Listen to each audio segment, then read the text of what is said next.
Well, of course, some have been quick to write off GB News. And there's no doubt, look, they've had teething issues, they've had problems, as any startup does. It's how you respond to those, it's how you move forward. I think the appointment of Nigel Farage with a regular show is a fantastic move from GB News. I know a lot of you guys in the comments below agree with that and have been watching that show.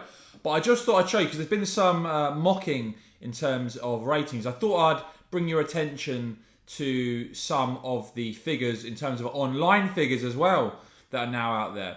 Because I think this shows you why some are a little bit rattled in terms of lefties who have basically had a complete monopoly. Now, this data has been published by Press Gazette. Firstly, what it shows, in the 4 weeks till the 11th of July, GB News reached 3.7 million viewers compared to 12.6 for the BBC, 8.4 for Sky News, and 4.6 for Sky Sports News. Those figures according to the Broadcasters Audience Research Board.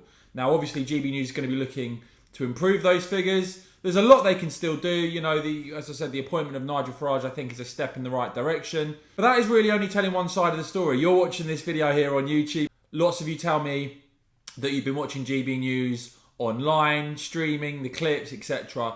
And I think it's worth actually digging into those numbers. So what the Press Gazette article shows is that in the first 5 weeks, the GB News YouTube channel reached nearly 10 million views. They say on Twitter they've recorded nearly 40 million video views. On Facebook, nearly 9 million video views. Now, this is really interesting as well, I think. Something that hasn't really been talked about elsewhere at all, not even mentioned really. On TV only, excluding the likes of TikTok and Instagram, almost a third, 32% of GB News audience is aged between 18 and 34. Some 39% aged 55 and above. So remember, when you get the usual suspects on Twitter or wherever else, you know, quick to pile in, quick to have a dig. Yes, there's still things to improve. But the game has changed. No, online is absolutely massive. And when you're looking at nearly 10 million YouTube views, nearly 40 million video views on Twitter, that is pretty big potatoes. And yeah, I just thought I'd highlight this because I know a lot of you are excited about the launch of GB News, are engaged with it at the moment. And just remember, when you see some articles mocking GB News from some who I say, I think are severely rattled by the launch and wish the GB News hadn't launched because they want the BBC to sort of dominate forever. I think it's worth looking at these figures, looking at the wider picture.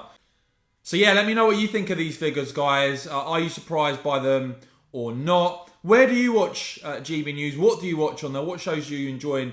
And I'm interested to know, do you watch the clips on YouTube? Do you watch them on Twitter? Do let me know. Keen to hear from you guys. As ever, if you enjoyed this video, make sure if you hit subscribe and the bell so you don't miss my next video. And of course, as ever, guys, thank you so much for watching.